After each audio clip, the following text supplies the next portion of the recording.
안녕하십니까? 비치시대입니다. 조선시대에 세계 최초로 개발한 무기가 있습니다. 좋은 무기가 결국 나라를 지켜냈습니다. 대표적인 무기 4가지에 대하여 알아보도록 하겠습니다. 무기가 마음에 드신다면 구독, 좋아요 부탁드리겠습니다. 이외에도 더 좋은 조선시대 무기가 있다면 자유롭게 댓글 남겨주셔도 되겠습니다. 1. 화차. 조선시대에 세계 최초로 개발된 대표적인 무기로는 화차가 있습니다. 이는 조선 중기 화포 기술과 발사 기계를 결합한 독창적인 무기입니다. 화차의 개요는 화차는 수십 개의 화살이나 총통화약 무기를 장착하여 한 번에 발사할 수 있는 다연발 무기입니다.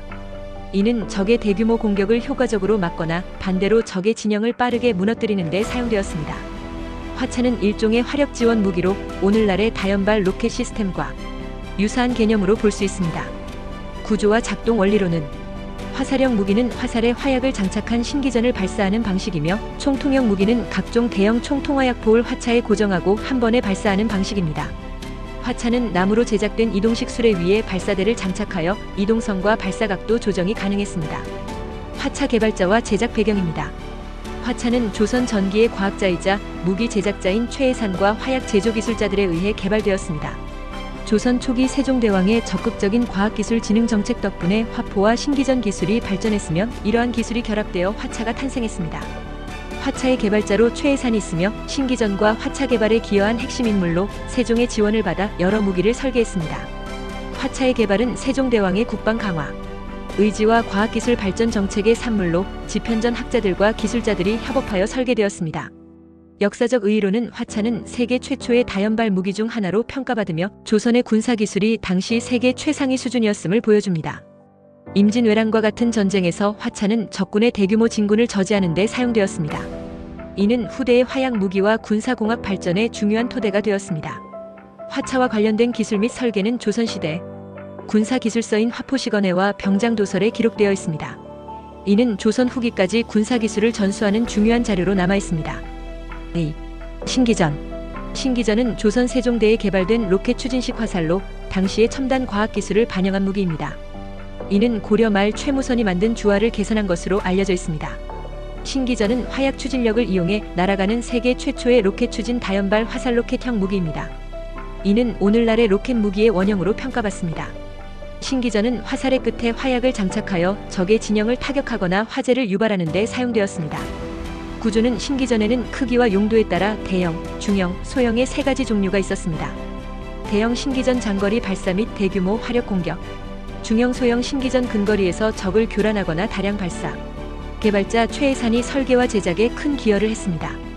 특징으로는 세계 최초의 로켓 추진 다연발 화살로 유사한 기술은 당시 다른 국가에서 찾아보기 어렵습니다. 사거리 및 위력으로 대신기전의 경우 최대 사거리가 약 2km에 이르렀으며 한 번에 100발의 불화살을 발사할 수 있었습니다. 이는 당시 조선의 국방력 강화에 크게 기여하였습니다. 신기전의 역할은 대규모 적군의 공격을 저지하기 위해 신기전을 다량 발사하여 적의 진영을 혼란시키고 피해를 입혔습니다. 김시민 장군과 조선군은 약 3,800명의 병력으로 약 3만 명의 일본군을 물리치는 기적적인 승리를 거두었습니다. 3. 거북선. 조선시대에 이순신 장군이 설계한 거북선은 세계 최초의 철갑선으로 알려져 있습니다. 거북선은 임진왜란 당시 조선 수군의 핵심 전력으로 강력한 화포와 방어력을 통해 일본군에 큰 피해를 입혔습니다. 구조는 선체 위를 철판 또는 못으로 덮어 적군의 접근을 막았으며 선체의 여러 방향의 화포를 배치하여 다방향 공격 가능하게 되어 있습니다. 용머리 모양의 선수에는 연기를 뿜어 적군의 시야를 방해하는 장치가 장착되어 있습니다. 주로 사용한 전투는 한산도 대첩이며 거북선을 사용한 장군은 이순신 장군입니다.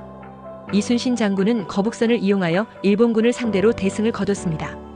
거북선은 철갑선으로 적선에 돌격하여 충격을 가하고 내장된 화포를 이용해 적의 배를 격침시켰습니다. 이 전투는 조선 수군의 전술적 우위를 보여주며 임진왜란의 흐름을 바꾸는 결정적 계기가 되었습니다. 거북선은 당대 해상 전투에서 조선의 기술적 우위를 보여주었으며 세계 해전사에서도 독창적인 설계로 주목받습니다. 4. 비격진 철뢰. 비격진 철뢰는 조선시대에 개발된 세계 최초의 시한 폭탄입니다. 구체 내부에 화약과 폭발 장치를 내장하여 일정 시간이 지나면 폭발하도록 설계되었습니다. 이름에서 알 수 있듯 하늘을 울리는 폭탄이라는 뜻으로 적의 진영을 강력히 타격하는 데 사용되었습니다. 구조는 구형의 금속 포탄 안에 화약과 기폭 장치를 장착이 되었으며 일정 시간이 지나면 폭발해 적군에게 치명적인 피해를 주었습니다. 개발자로는 중종 시기부터 연구가 시작되어 선조 때 완성된 것으로 추정됩니다. 이는 현대시한 폭탄의 원형으로 조선의 창의성과 과학기술 수준을 보여주는 대표적인 사례입니다. 발사 방식으로는 발사 장치인 완구를 이용해 발사되었습니다. 사거리 약 200m에서 300m로 당시 기준으로 꽤 먼 거리를 타격할 수 있었습니다. 주요 사용된 전투는 진주성 전투로 조선 수비군으로 사용되었습니다. 비격진 철뢰는 조선군이 적의 성벽 공략과 대규모 병력 타격을 위해 사용했습니다. 이 무기는 일본군 진영에 큰 혼란을 일으키고 전투의 방어력을 높이는 데 중요한 역할을 했습니다. 비격진 철뢰는 전쟁 중 조선의 혁신적인 화약 기술을 활용한 사례로 꼽힙니다. 현대적 의의로는 비격진 철뢰는 세계 최초의 유도 폭탄으로 평가받으며 현대 폭발 무기의 원형 중 하나로 여겨집니다. 특히 내부 파편을 활용한 공격 방식은 오늘날의 수류탄 및 포탄의 작동 원리와 유사합니다. 이는 조선의 과학기술이 당대 동아시아에서 매우 앞서 있었음을 보여줍니다. 오늘 내용의 결론입니다. 조선의 세계 최초 무기들은 전쟁의 승리에 결정적인 역할을 했으며 특히 임진왜란 기간 동안 거북선, 화차, 신기전, 비격진 철뢰 같은 혁신적인 무기들이 큰 활약을 했습니다. 이 무기들은 이순신, 권율, 김시민 등 조선의 명장들이 지휘하는 전투에서 그 진가를 발휘했습니다. 지금도 세계 최초로 좋은 무기를 개발하여 어렵게 조상들이 물려준 영토를 잘 지켜내고 국방력을 더 키워서 빼앗긴 영토까지 회복해야 되겠습니다. 대한민국 영원하라. 대한민국 화이팅!